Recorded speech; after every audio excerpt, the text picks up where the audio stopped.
I'm often asked by private equity clients what these customer diligence studies cover. What are the typical questions we ask? While every study is unique and every study is different, they tend to revolve around probably 4 or 5 common areas. Number one, how loyal are the customers to this company? Is there some sense of that the business performs its services well? And how differentiated is this business versus its competition? In other words, are customers buying from this company and someone else, trading back and forth?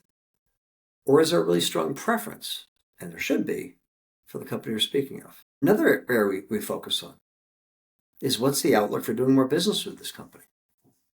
Either buying existing products, or is there interest in other products they offer? Is there awareness of other products they offer? And a likelihood they'll purchase. Another area we probe into, pricing.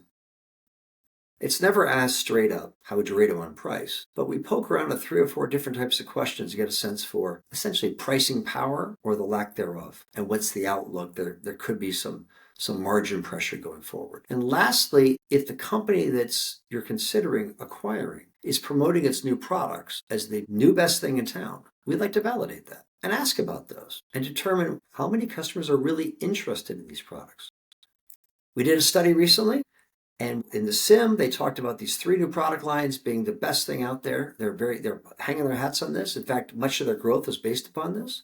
When we talked to 35 customers, less than 15% said they're very interested in these ideas, any of these ideas, which called to question one of the basic tenets of their outlook for future growth. Each project's different. Each project's somewhat customized. But we try to make sure the questions are tailored to what your interests are, what your objectives are. And that's why we think it works.